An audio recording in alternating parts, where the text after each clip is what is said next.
हाँ जी, नमस्कार, कैसे हैं सब? कल की क्लास में हमने पढ़ लिया है कि 5 किंगडम थ्योरी क्या है, कैरेक्टर क्या हैं, कि कैरेक्टर क्या होते हैं, स्टार्टिंग से ही कर ली है। आज जो आपका टॉपिक है फाइनल का, जिसका नाम है phylums, various phylum and classification. ये टॉपिक का नाम क्या है? Classification of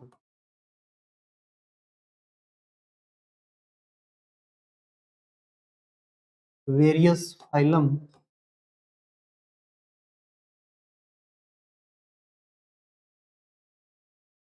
classification of various phylums orders up to orders classification of various phylums up to orders।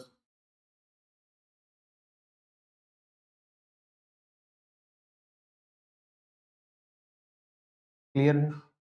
यानी क्या पढ़ना है हमने? क्लासिफिकेशन पढ़ना है फाइलम्स का, और कहाँ तक क्लासिफिकेशन को पढ़ना है?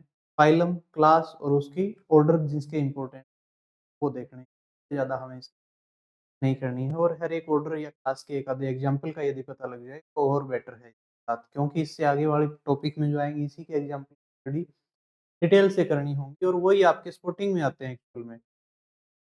तो चलिए स्टार्ट करते हैं। पहले हम बात करते हैं कि फाइलम हैं कितने हैं जूलॉजी के अंदर।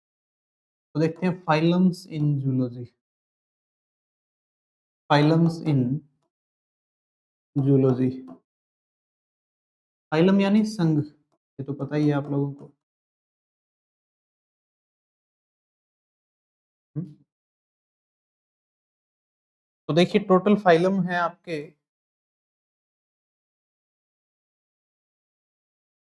टोटल फाइलम की यदि बात करें तो वो है 31। क्लियर है? लेकिन इसको दो भागों में बांटा गया। एक तो होते हैं माइनर फाइला, माइनर फाइला। एक होते हैं मेजर फाइला, मेजर फाइला। क्या रीजन है इनको बांटने का? माइनर फाइला वो होते हैं जिनका इकोनॉमिक इम्पोर्टेंस कम हो, इकोनॉमिक इम्पोर्टेंस कम पाया जाता,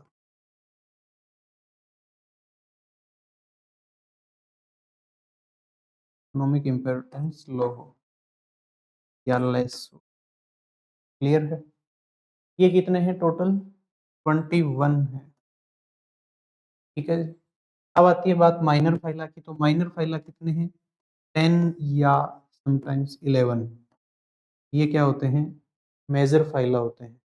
इनका इकोनॉमिक इम्पोर्टेंस हाई होता है, ज्यादा होता है। इकोनॉमिक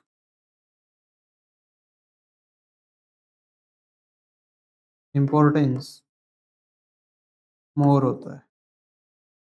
क्लियर है? तो टोटल जूलॉजी के अंदर फाइलम हो गए 11, सॉरी 31, जिसमें से 21 तो आ गए आपके माइनर। इकोनॉमिक कम है, अतः इनकी स्टडी हम यहाँ पे नहीं करेंगे। एमएससी लेवल पे थोड़े से एक दो फाइलम पढ़, उसके बाद मेजर फाइला की स्टडी हमने करनी होती है, तो कुछ भी। तो चलिए बात करते हैं मेजर फाइला की। फर्स्ट जो फाइलम आता है मेजर फाइलम, उसके अंदर आता है प्रोटोजोआ। कौन सा? प्रोटोजोआ।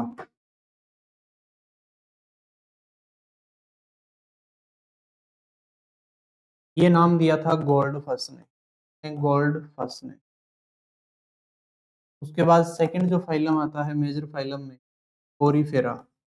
गोल्डफस ने 1817 में। पोरीफेरा सेकंड फाइलम है, जिसका दूसरा नाम स्पंज भी कहते हैं इनको। ये नाम दिया था किसने? रॉबर्ट ग्रांट ने। आर ग्रांट भी होता है, रॉबर्ट ग्रांट ने दिया था 1830 में।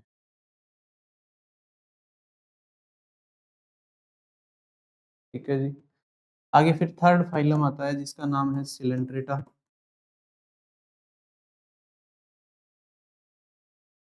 ये नाम दिया था ल्यूकार्ट ने।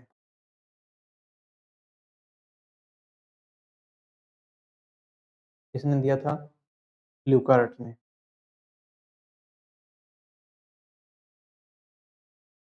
सिलेंट्रेटा का एक दूसरा नाम है निडेरिया। निडेरिया नाम दिया था किस? एच चेक।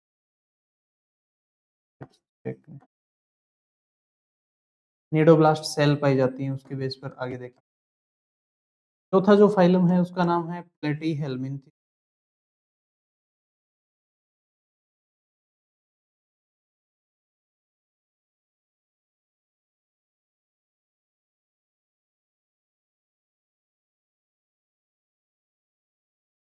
प्लेटीहेल्मिन्थ्स।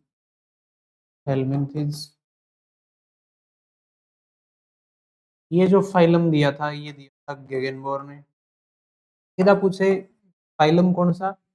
प्लेटीहेल्मिन्थ्स किसने दिया? गेगेनबोर ने। और या गेगेनबोर ने, ठीक है। तो गेगेनबोर ने दिया ये फाइलम। उसके बाद अगला आता है आपका फाइलम एस्केलमिन्थिस। कौन सा? एस्के हेलमिन्थिस। एस्की हेलमिन्थिस।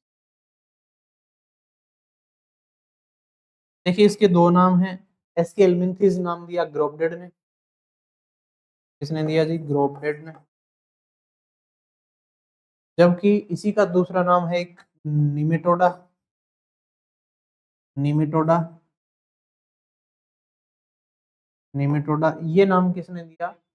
निमेटोडा नाम दिया गया कार्ल रुडोल्फी के द्वारा।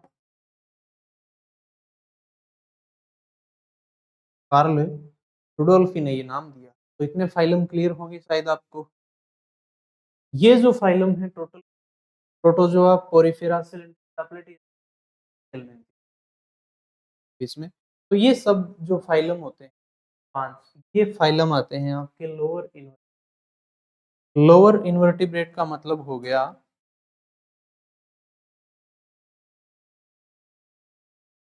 निम्न अकशेरुकी तो आप कहते हो। ये सारे वही पढ़ रहे हैं इधर वाले में मिल जाए।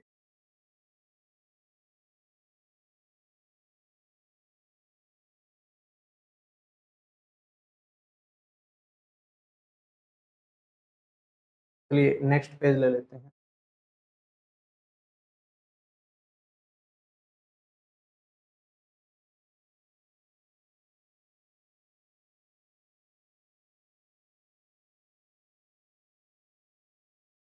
तो लोअर इन्वर्टिब्रेट होने पर ये क्या पढ़ लिए? Lower invertebrate.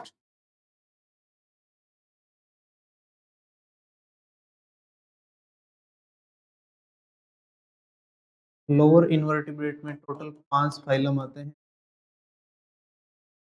तीनों को जोड़ें तो 6 आते हैं। लोअर इन्वर्टिब्रेट में क्या देखा हमने? प्रोटोजोआ देख लिया। उसके बाद पोरिफेरा देख लिया। इनके साइंटिस्ट के नाम किसने वो भी देख लिया। एलेंट्रेटा हमने देख लिया। ठीक है जी। उसके बाद हमने प्लेटी हेलमिंथीज भी देख लिया। उसके बाद हमने एस्की हेलमिंथीज भी देख लिया। उसके बाद आगे हमने हाँ इतने देख लिए। ये सारे के सारे हैं लोअर इन्वर्टिब्रेट। अब बात करते हैं हायर इन्वर्टिब्रेट की।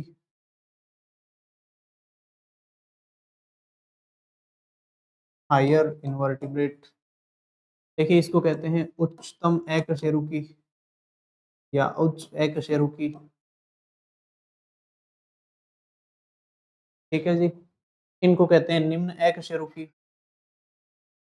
निम्न अकशेरुकी क्लियर है ना? इसके साइंटिस्ट के नाम देख ही लिए हैं। अब देखिए बात करते हैं अगली को। हायर इन्वर्टिब्रेट में या छठा जो फाइलम होता है उसको कहते हैं एनिलिडा। एनिलिडा जिसमें केंचुआ जोंक वगैरह आते हैं। देखिए एनिलिडा नाम दिया किसने? लेमार्क ने। क्या नाम दिया? किसने दिया? लेमार्क ने दिया अगला नाम। कौन सा? एनिलिडा। आगे आता है ऑर्थोपोडा फाइलम। Arthropoda phylum. देखिए ऑर्थ्रोपोडा सबसे बड़ा फाइलम है। नंबर ऑफ स्पीसीज के आधार पर लार्जेस्ट फाइलम होता है। इंसेक्ट वगैरह इसी में आते हैं। इंसेक्टा क्लास सबसे बड़ी क्लास है, ये फाइलम सबसे बड़ा फाइलम है। तो देखिए इसका साइंटिस्ट का नाम भी जो है ये सबसे बड़ा है, सभी साइंटिस्ट में फाइलम के नाम दिए। पहला है इसका नाम है von Ernst Theodor von Siebold. Ernst Theodor von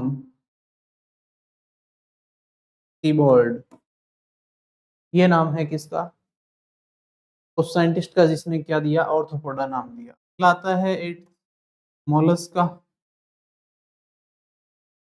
Mollusca ये नाम दिया जॉनस्टन ने।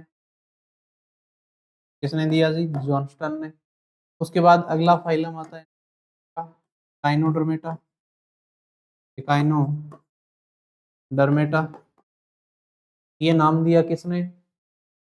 काइनोडर्मेटा नाम दिया जेकब क्लीन ने। जेकब क्लीन ने नाम दिया इसका। नेक्स्ट आता है 10 नंबर फाइलम, कौन सा? हेमिकोर्डेटा। हेमिकोर्डेटा जो नाम दिया किसने? बैटसन ने। लास्ट और सबसे वेल डेवलप आता है कोर्डेटा फाइलम। ये नॉन कोर्डेट नहीं है, ध्यान रखें, कोर्डेट है ये। लास्ट कोर्डेटा फाइलम आता है जिसका नाम दिया बाल्फोर ने। कितने सारे फाइलम हैं और उसके नाम किसने दिए, उन साइंटिस्ट। तो ये याद रखनी है आप सभी। उसके बाद अगला आता है कौन सा, हम पढ़ेंगे अब एक एक को डिटेल से। क्लियर है? तो नेक्स्ट देखिए,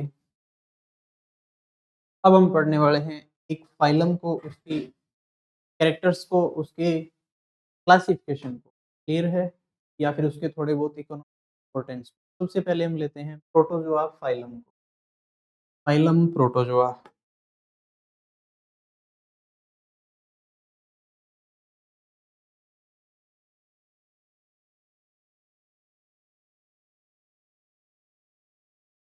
फाइलम कौन सा? प्रोटोजोआ।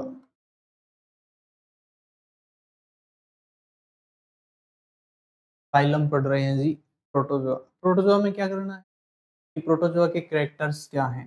जैसे बात करें यदि कैरेक्टर्स की, जनरल कैरेक्टर यानी सामान्य लक्षण क्या है।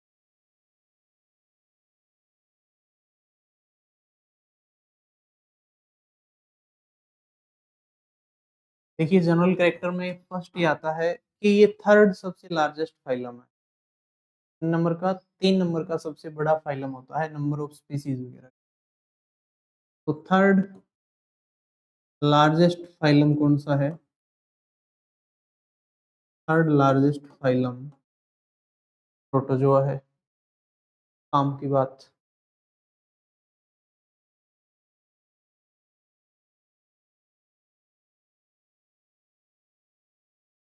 उसके बाद आता है कि ये क्या रखता है, इसमें पाए जाते हैं आपको यूनिसेलुलर यूकेरियोट्स। यूनिसेलुलर यूकेरियोट्स आते हैं। यानी लास्ट क्लास में जो पढ़ा है कि जो प्रोटिस्टा हैं वो इसी में रखे गए हैं। इसको प्रोटिस्टा को इसी में रखा गया है, क्योंकि प्रोटिस्टा में क्या है, यूनिसेलुलर यूकेरियोट्स है। अब सुनिए दो चार काम की बात प्रोटोजोआ के बारे में। इसमें यूनिसेलुलर यूकेरियोट्स आएंगे, यानी एक ही कोशिका ऐसी होगी जो सारे काम करेगी, यानी single cell perform its all physiological function. All physiological function, मैं हिंदी में बता दूंगा आपको साथ साथ।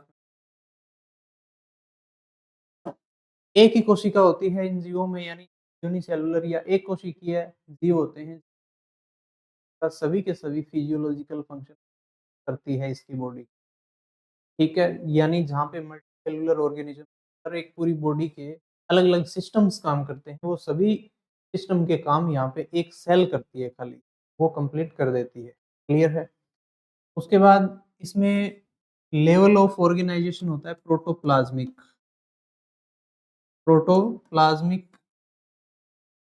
लेवल ऑफ ऑर्गेनाइजेशन पाया जाता है। प्रोटोप्लाज्मिक लेवल ऑफ, क्लियर है? प्रोटोप्लाज्मिक लेवल ऑफ ऑर्गेनाइजेशन तो क्या हो गया कि सपोज ये एक सेल है, इसके अंदर इसका न्यूक्लियस भी है जिसमें डीएनए पड़ा है, इसके अंदर इसकी ईआर वगैरह भी है, यहाँ इसके माइटोकॉन्ड्रिया वगैरह भी हैं, राइबोसोम, सारी चीजें हैं, मतलब कहने का इसमें। तो यही प्रोटोप्लाज्म है जो लिक्विड पार्ट है बाकी का। ये जो इसका लिक्विड पार्ट भरा हुआ रहता है ये क्या कहलाता है? प्रोटोप्लाज्म कहलाता है।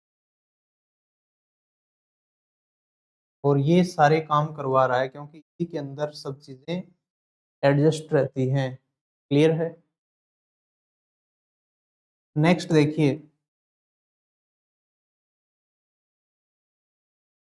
ये जो ऑर्गेनिज्म है इसके अंदर फंक्शन सारे के सारे एक ही सेल के करने के कारण डोबेल नाम का एक आया जिसने कहा एसेलुलर। डोबेल ने क्या कहा? एसेलुलर ऑर्गेनिज्म कहा, क्योंकि अलग अलग सेल नहीं पाई जाती हैं। फिजियोलॉजिकल फंक्शन पर इन्होंने देखा, तो डोबेल ने क्या कहा जी, इसको एसेलुलर नाम दिया। नेक्स्ट देखिए, ये ऑर्गेनिज्म जो है वो सार्वत्रिक कॉस्मोपॉलिटन होते हैं। कुछ जो होते हैं वो एक्वेटिक होते हैं, टेरेस्ट्रियल होते हैं, और कुछ पैरासाइट भी होते हैं। यानी ये ऑर्गेनिज्म कॉस्मोपॉलिटन कॉस्मोपॉलिटन यानी सार्वत्रिक सभी जगह मिलते हैं। उसके बाद कुछ एक्वेटिक होते हैं, कुछ टेरेस्ट्रियल होते हैं, टेरेस्ट्रियल होते हैं, कुछ जो होते हैं वो पैरासाइट भी होते हैं। क्लियर है? इतनी सब चीजें फिल्म के ऑर्गेनिज्म के बारे में। नेक्स्ट देखिए, और क्या कैरेक्टर हो सकता है इस फाइलम का, आपको पता हो तो बताइए। इनकी जो बॉडी शेप होती है वो अलग अलग टाइप की होती है। क्या चीज की? इनकी जो बॉडी शेप होती है वो अलग अलग टाइप की होती है। बॉडी शेप की यदि बात करें तो अलग अलग होती है, वेरियस होती है। जैसे एक एनिमल होता है इसका स्लीपर जैसा, यानी चप्पल नुमा आकृति, जिसको कहा जाता है पैरामीशियम। क्या कहेंगे? पैरामीशियम कहा जाता है। आपने उसका डायग्राम देखा भी होगा, ऐसे करके कुछ डायग्राम इसका बनाते हैं हम, चप्पल जैसा। इसी के अंदर न्यूक्लियस होते हैं, माइक्रो न्यूक्लियस, और इसका प्रोटोप्लाज्म, सारे काम इसके कर रहा होता है। तो ये स्लीपर जैसा होता है। दूसरा एक होता है स्पिंडल शेप, यानी एक फाइबर या धागे नुमा। स्पिंडल शेप का कौन होगा? यूग्लिना। क्या होगा जी? यूग्लिना। यूग्लिना वही जो कनेक्टिव लिंक होता है किसका? एनिमल्स और प्लांट्स का। यूग्लिना की यदि स्ट्रक्चर आप देखेंगे तो इस प्रकार कुछ पाई जाती है। तो इसमें भी इसका प्रोटोप्लाज्म काम करता है, एक ही सेल है देखिए। क्लियर है? ये सब, और कुछ की शेप जो होती है वो इररेगुलर भी होती है, यानी अनियमित भी होती है, कोई फिक्स नहीं होता। जैसे अमीबा। अमीबा अमीबा क्या होता है? इररेगुलर शेप का होता है। आपसे बायोलॉजी में जो भी डायग्राम गलत बने उसका बना है, अमीबा का बनता है। और अमीबा क्या होता है? मॉर्टल, यानी अमर होता है। जब ये लाइफ स्पान पूरा कर रहा होता है उस टाइम टूटकर अलग अलग हो जाता है दो पार्ट में, इसे कहते हैं अमीबा अमर होता है। तो ये बात आ गई कि इस फाइलम के कुछ ऑर्गेनिज्म क्या होते हैं? इमोर्टल भी होते हैं। क्लियर है? इस फाइलम के कुछ लोग पैरासाइट भी होते हैं, हमारे पैरासाइट भी होते हैं, यानी परजीवी भी होते हैं। एग्जाम्पल क्या है इसका? एग्जाम्पल है प्लाज्मोडियम, जो मलेरिया कॉज करता है। अब आप लोग बताइए कि प्लाज्मोडियम मलेरिया कॉज करने का टाइम पीरियड अलग अलग है, तो कौन कौन सी स्पीसीज होती हैं? 4 होती हैं, इसके नाम बताइए आप लोग। ठीक है। नेक्स्ट देखिए, और क्या खास बात है इस फाइलम की।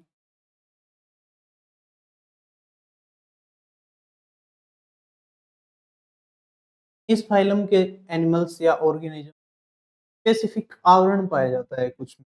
तो सम है कवरिंग ऑफ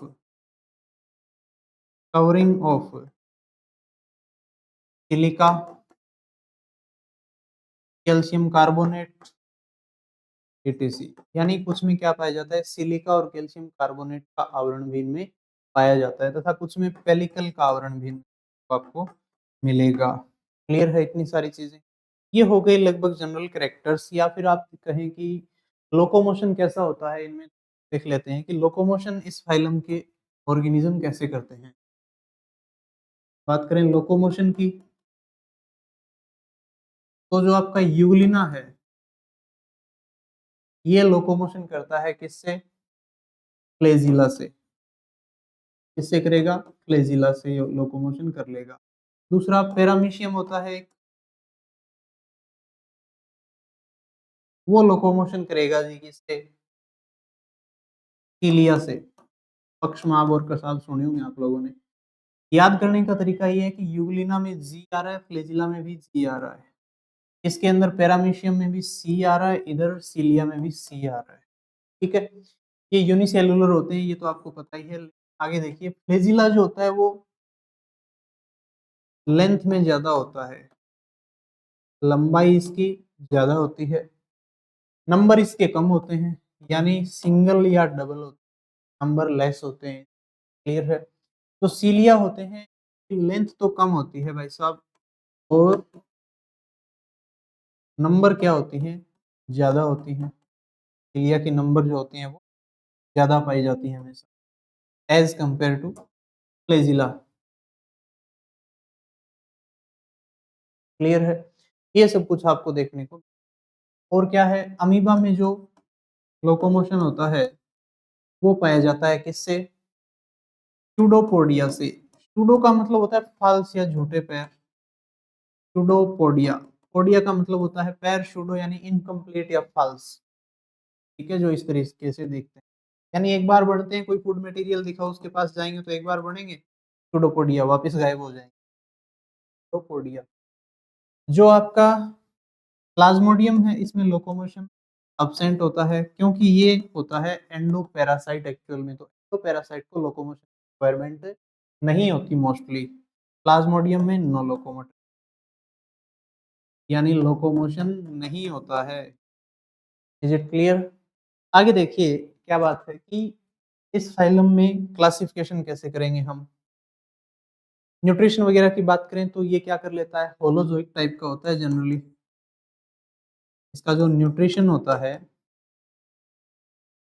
वो होलोजोइक होता है। ऐसा होता है, होलोजोइक होता है, यानी लगभग सब कुछ खाने की कैपेसिटी इनमें होती है। होलोजोइक न्यूट्रिशन होता है। उसके बाद और क्या पाया जाता है, डाइजेस्टिव सिस्टम वगैरह। तो सिस्टम तो इनकम्प्लीट ही होंगे, यहाँ कोई वेल डेवलप नहीं आएगा। बात करें रेस्पिरेशन या एक्सक्रीशन की, तो जनरल सरफेस से होता है, क्योंकि सबसे लेस डेवलप फाइलम है तो क्या ही आएगा, जनरल सरफेस या जनरल बॉडी सरफेस। ये सब कुछ हमें देखने को इसमें मिलेगा। तो ये आगे जनरल कैरेक्टर किसके, फाइलम प्रोटोजोआ के। इसमें कोई डाउट है तो बताइए आप लोग।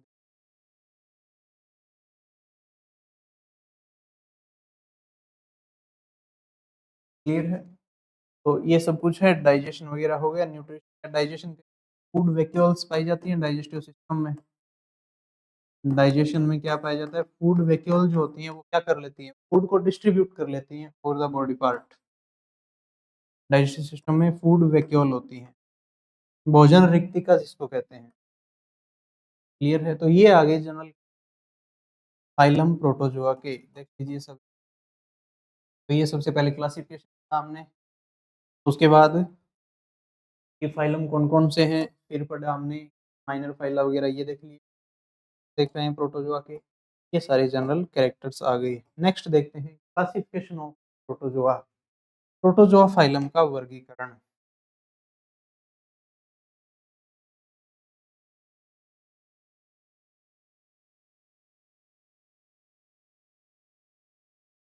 क्लासिफिकेशन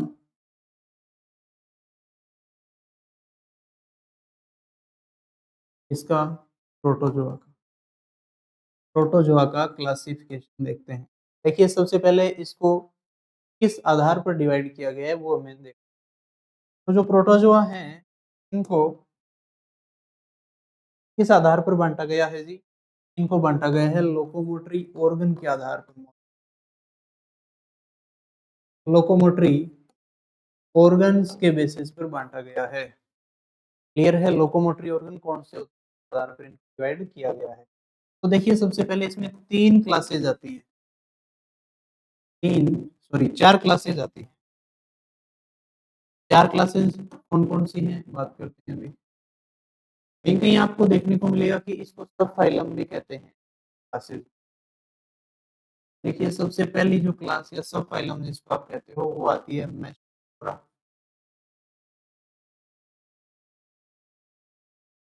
मैस्टिकोफोरा, ठीक है। सेकंड जो क्लास आती है वो क्लास आती है आपकी सार्कोडिना। कौन सी? सार्कोडिना। थर्ड क्लास जो आती है वो आती है इलियोफोरा। इलियोफोरा। फोर्थ जो क्लास आती है वो आती है स्पोरोजोआ और एकमात्र क्लास ऐसी है जिसमें क्या नहीं पाया जाता? लोकोमोशन नहीं पाया जाता क्योंकि इस क्लास के लोग कैसे होते हैं? एंडोपैरासाइट होते हैं।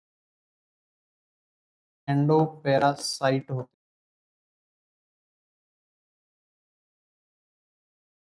एंडोपैरासाइट होते हैं।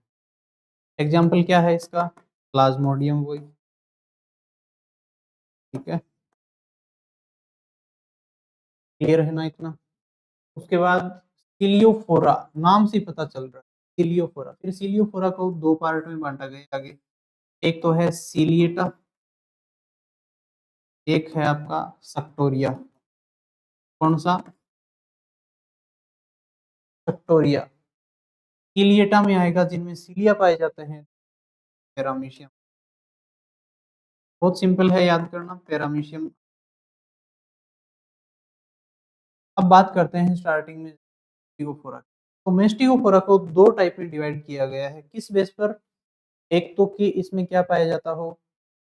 क्लोरोप्लास्ट पाया जाता हो। दूसरा इसमें क्लोरोप्लास्ट क्या रहे? एब्सेंट रहे। तो देखिए जिनमें क्लोरोप्लास्ट प्रेज़ेंट होता है और जिनमें क्लोरोप्लास्ट एब्सेंट होता है। बात करते हैं जिनमें क्लोरोप्लास्ट प्रेज़ेंट होता है, उनको नाम दिया जाता है फाइटोमेस्टिगोफोरा। फाइटोमेस्टिगोफोरा। फाइटो वर्ड जहाँ आता है उसका मतलब होता है प्लांट से रिलेटेड, ठीक है? या फिर क्लोरोप्लास्ट इनमें पाया जाता है, फोटोसिंथेसिस प्रोसेस को ही होती है।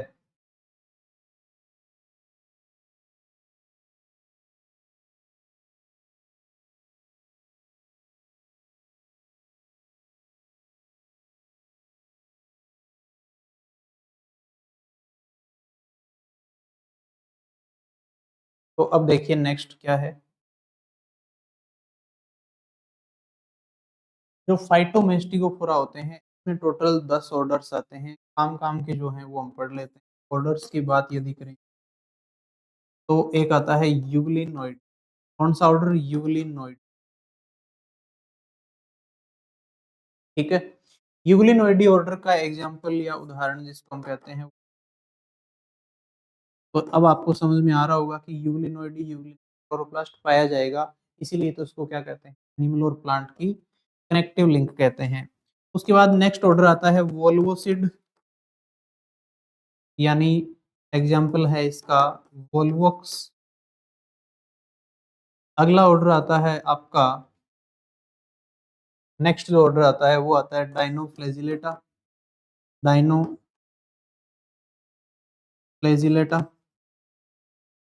इसका एग्ज़ाम्पल है नोक्टिल्यूका। क्या है जी एग्ज़ाम्पल? नोक्टिल्यूका इसका उदाहरण है। इस नोक्टिल्यूका की एक खास बात ये है कि ये ऑर्गेनिज़्म जब होता है, कॉलोनी में पाया जाता है, तो ये रेड कलर की लाइट प्रोड्यूस करता है। इस वजह से लगता है कि समुद्र में आग लगी हुई है। पता है इसको क्या कहा जाता है? सी फायर या समुद्री आग कहा जाता है। इसी से क्वेश्चन पूछा जाता है। सी फायर या समुद्री आग इसी को कहा जाता है। क्लियर है?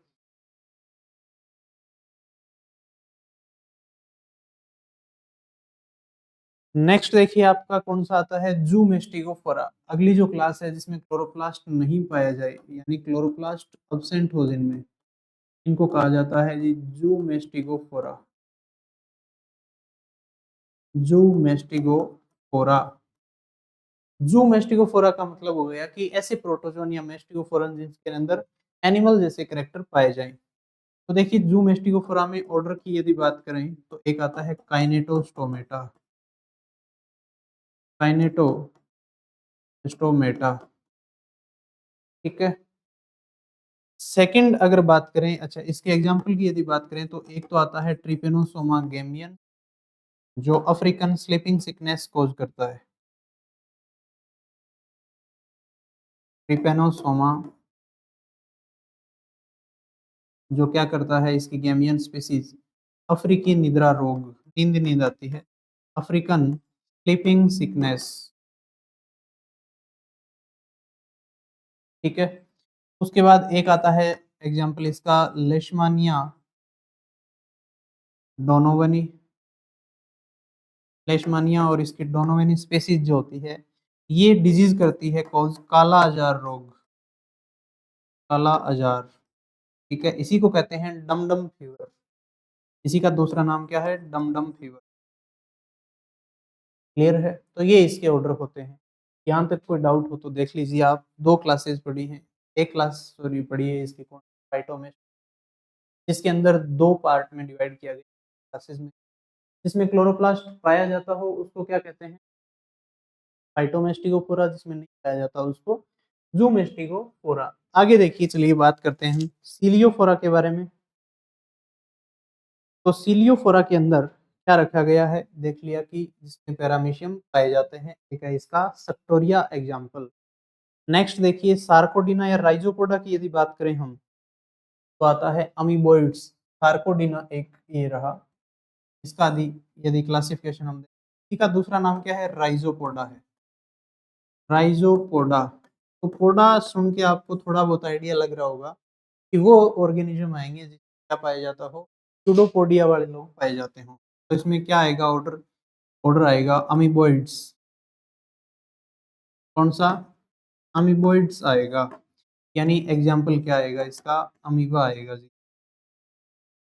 अमीबा आएगा इसके अंदर, और एकेंथोमेटा वगैरह इसी में आएंगे। तो ये है प्रोटोजोआ का क्लासिफिकेशन या वर्गीकरण। इसमें कोई डाउट हो तो क्वेश्चन पूछें, उसके बाद हम नेक्स्ट बात करते हैं।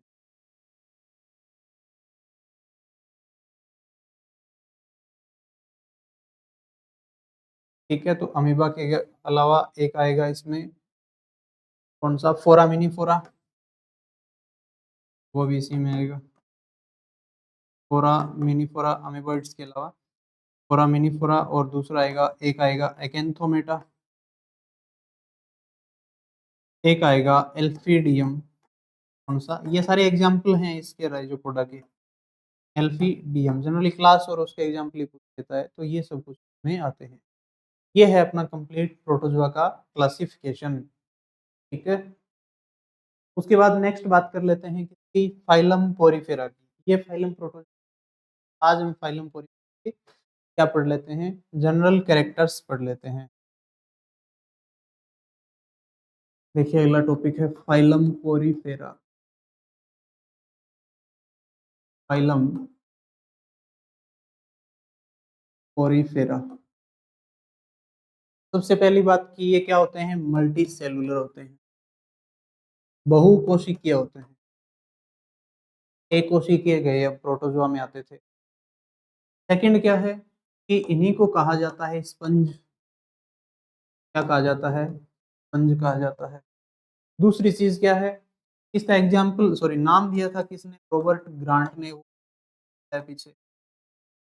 अगला कि ये जो ऑर्गेनिज्म होते हैं इसमें पोर्स बहुत सारे पाए जाते हैं। पोरीफेरा है, पोर पाए जाते हैं, यानी छिद्र बहुत सारे पाए जाते हैं, मैनी पोर्स, ठीक है। तो स्पंज होता है, स्पंज की तरह इसका यूज़ भी किया जाता है जैसे सफाई वगैरह में या फर्नीचर वगैरह में जहाँ वाटर का एब्ज़ॉर्प्शन करवाना हो, यूज़ किया जाता है। तो ये इसका इकोनॉमिक इम्पोर्टेंस हो गया। प्रोटोज़ोआ की इकोनॉमिक इम्पोर्टेंस की बात करें तो कुछ प्रोटोज़ोआ हानिकारक भी होते हैं, कुछ लाभदायक भी होते हैं। जैसे लाभदायक में फोरामिनीफोरा और ये होते हैं या कैल्शियम कार्बोनेट आदि का आवरण पाया जाता है, ये कैल्शियम यूज़ कर लेते हैं। दूसरा हानिकारक प्रोटोज़ोआ की बात करें तो प्लाज्मोडियम है जो मलेरिया कॉज़ करता है, यानी डिज़ीज़ कॉज़ करता है। पोरीफेरा देखिए आगे, ये मल्टीसेलुलर है, ये पाया जाता है। आगे पोरीफेरा में केनाल सिस्टम भी पाया जाता है। क्या पाया जाता है जी? केनाल सिस्टम देखने को हमें इसमें मिलता है। और क्या होता है पोरीफेरा का कैरेक्टर? पोरीफेरा का एक ये कैरेक्टर होता है कि इसके अंदर जो लेवल ऑफ ऑर्गेनाइज़ेशन होता है वो सेलुलर लेवल का ऑर्गेनाइज़ेशन पाया जाता है। क्लियर है? यानी एक से ज़्यादा सेल्स मिलकर क्या करती हैं? ऑर्गेनाइज़ेशन करती हैं। इनके अंदर एसेक्सुअल सॉरी हाँ, एसेक्सुअल और सेक्सुअल रिप्रोडक्शन मिलता है। और क्या होता है? डेवलपमेंट इनमें इनडायरेक्ट होता है। डेवलपमेंट कैसा होता है? इनडायरेक्ट होता है। ठीक है? और क्या पाया जाता है इनमें? अगर डेवलपमेंट इनडायरेक्ट हो रहा है तो लार्वा फॉर्म प्रेज़ेंट होती है, लार्वा पाए जाते हैं। ठीक है? उसके बाद आगे यदि और बात करें, मल्टीसेलुलर ऑर्गेनिज़्म है, 4 इसमें पाए जाते हैं। सिस्टम है, एसेक्सुअल रिप्रोडक्शन ये है। रेस्पिरेशन की बात करें तो जनरल बॉडी सरफेस से होता है। जनरल बॉडी सरफेस से होता है। अगर बात करें एक्सक्रेशन या उत्सर्जन की तो बॉडी सरफेस से ही होता है, जनरल बॉडी सरफेस से होता है। तो ये 2-4 फाइलम पोरीफेरा के ज नेक्स्ट क्लास में हम बात करेंगे कुछ 1-2 और पोरीफेरा के कैरेक्टर्स की और किसकी पोरीफेरा के क्लासिफिकेशन। तब तक आप क्या करेंगे, पोरीफेरा के अंदर कितनी क्लासेस होती हैं, उसका नाम बताएँगे सर और क्या-क्या जनरल कैरेक्टर हैं, वो बताएँगे आप। ठीक है, चलिए थैंक यू सो मच।